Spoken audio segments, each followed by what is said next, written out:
નમસ્કાર મિત્રો, ચેનલમાં આપ સૌનું હાર્દિક સ્વાગત છે।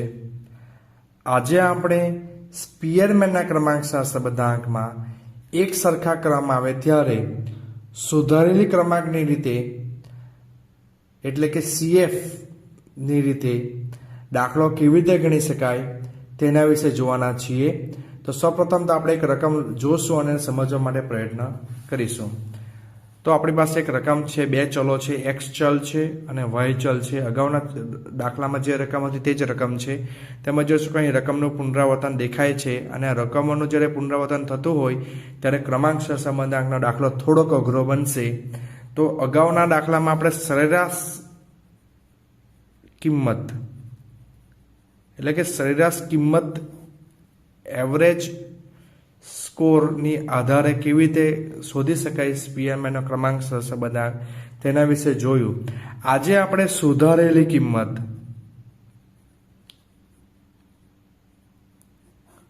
એટલે કે સુધારેલો ક્રમ, સરેરાશ ક્રમના આધારે જોયું આપણે। આજે આપણે સુધારેલી કિંમત એટલે કે સુધારેલો ક્રમના આધારે કેવી રીતે શોધી શકાય સ્પીયરમેનનો ક્રમાંકશાસ્ત્ર સંબંધાંક તેના વિશે જોવાના છીએ। તો સૌપ્રથમ તો સૂત્ર લખીએ। સૂત્રમાં થોડું પરિવર્તન આવશે જ્યારે આ રીતનો ઉપયોગ કરીશું।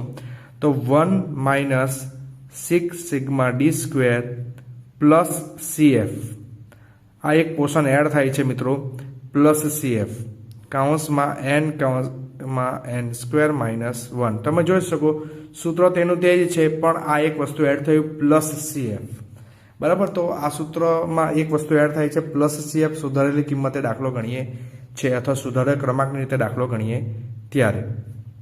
બાકીનું પોર્શન સેમનું સેમ રહેશે। તો બાજુમાં ખાનું બનાવીએ RX, એની બાજુમાં ખાનું બનાવીએ RY, આ બાજુ ખાનું બનાવીએ D RX માઇનસ RY અને આપણને જરૂર છે D ના સ્ક્વેરની। આટલો પહેલા ગણી કાઢીએ, પછી આ CF નું કેવી રીતે કરાય તે જોઈએ। સૌપ્રથમ RX તરફ આગળ વધીએ તો સૌથી પહેલો ક્રમ આવે છે આ, પણ બે વાર પુનરાવર્તન થાય છે, પ્રથમ વત્તા બીજો ભાગ્યા 2, બે વાર પુનરાવર્તન પામે છે એટલા માટે। તો બીજો વત્તા ત્રીજો એટલે કે 3/2 એટલે આપણા એવરેજ મળશે આપણને 1.5। સૌપ્રથમ તો સરેરાશ ક્રમાંકની રીતે જ આપણે આમાં દાખલો ગણવાનો છે, સૂત્રમાં ખાલી વેરિએશન છે। તો 1.5 આપણે લખી દેશું, 1.5 1.5। તો બે રેન્કો યુઝ કર્યા છે એટલે કે બે ક્રમ યુઝ કર્યા છે। તો ત્રીજો રેન્ક હવે એના પછી જે આવશે તેને ત્રીજો ક્રમ આપીશું। તો એ છે 80, તો 80 ને આપી દઈએ 3, 70 એ આવશે 4 અને 60 એ આવશે 5। RY તરફ આવીએ તો સૌથી મોટો છે 80, તો એને આપીશું 1, ત્યારબાદ છે 70, એને આપીશું 2, 60 3 વાર રિપીટ થાય છે એટલે કે 3 રેન્કો જશે આપણા। તો 2 સુધી જાય છે 3 રેન્ક એટલે કે ત્રીજો રેન્ક, ચોથો રેન્ક અને પાંચમો રેન્ક, 3 રેન્કો યુઝ કરવાનો છે એટલે ભાગ્યા 3, સરવાળો કરીએ તો આવશે 12/3 એટલે આવશે આપણા 4। તો લખી દઈએ આપણે 4 4 4 4। RX માંથી RY બાદ કરીએ, 3 - 2 આવશે 1, 1.5 - 4 એટલે આવશે 2.5, 1.5 - 4 આવશે -2.5, બંને માઇનસ આવશે। 4 માંથી 4 0, 5 - 4 1 એટલે કે 4। હંમેશા આપણો D, અગાઉ આપણે વાત કરી છે તેમ હંમેશા આપણો સિગ્મા D આવશે 0। ચેક કરી લઈએ, 1 અને 4 પ્લસનો સરવાળો કરીએ તો 4 ને 1 આવશે 5, એમાંથી બાદ કરતા જઈએ 2.5 અને 2.5, તો 5 માંથી 5 બાદ થાય એટલે આવશે 0। આપણને તો D ના સ્ક્વેરની જરૂર છે, તો D નો સ્ક્વેર ગણીશું, 1 2.5 નો સ્ક્વેર એટલે આવશે 6.25, 6.25 0 અને 4, સરવાળો કરીશું તો આપણો સરવાળો આવશે 29.5। મિત્રો, અગાઉ જે આપણે સરેરાશ ક્રમાંકની રીતે દાખલો જે ગણ્યો, સરેરાશ કિંમતની રીતે તે જ પ્રકારનો દાખલો ગણ્યો છે, પરંતુ એડ થયું છે CF। તો આ CF શું છે તો એને સમજવા પ્રયત્ન કરીએ। તો CF એટલે એનું સૂત્ર છે T² - T/12। આ T શું છે તો T એટલે પુનરાવર્તનની સંખ્યા, પુનરાવર્તનની સંખ્યા એટલે કે પ્રાપ્તાંક કેટલી વખત પુનરાવર્તન પામ્યો તે સંખ્યા। 2 વાર પુનરાવર્તન પામ્યો હોય તો 2, 3 વાર હોય તો 3, 4 વાર હોય તો 4। તો આપણે જોવાની કોશિશ કરીએ, અહીં ટેબલ બનાવીએ, CF પુનરાવર્તન એટલે કે T અને બાજુમાં ખાનું બનાવીએ T નો ટીનો ઘન માઇનસ ટી છેદમાં 12. એક નાનકડું ટેબલ બનાવીએ તો કામ સરળ થાય. ચલો જોઈએ કઈ રકમો પુનરાવર્તન પામે છે. તો એક્સ ચલમાં એક આ રકમ છે 90 પુનરાવર્તન પામે છે અને વાયમાં 60 પુનરાવર્તન પામે છે. તો બે રકમ આવી છે કે જે પુનરાવર્તન પામે છે. ચલો જોઈએ 90 કેટલી વખત પુનરાવર્તન પામે છે. તો 90 બે વખત પુનરાવર્તન પામે છે. તો અમારો ટી થશે 2. અમારો ટી કેટલો થશે 2. એ જ રીતે 60 3 વાર પુનરાવર્તન પામે છે. તો અમારો ટી થશે 3. સૂત્રમાં રકમ મૂકીએ ટીનો ઘન માઇનસ ટી. જોજો ટીનો ઘન માઇનસ ટી ભાગ્યા 12. તો 2 નો ઘન કરીશું -2 ભાગ્યા 12. આ બાજુ કરીએ 3 નો ઘન -3 ભાગ્યા 12. તો 2 નો ઘન કરતા જઈએ એટલે કે કેલ્ક્યુલેટર પર કરીને નહીં આવડે તો 2 ગુણ્યા 2 ગુણ્યા 2 એટલે આવશે 8. 2 કેટલી વાર ગણવાના છે 2 નો ઘન એટલે 2 ને 3 કેટલી વાર ગણવાના 3 વાર. 2 ગુણ્યા 2 જોજો અહીંયા લખું છું મેં 2 ગુણ્યા 2 ગુણ્યા 2 એટલે આપણને મળશે 8. 8 ભાગ્યા 8 માઇનસ 12 ભાગ્યા 8 માઇનસ 2 ભાગ્યા 12.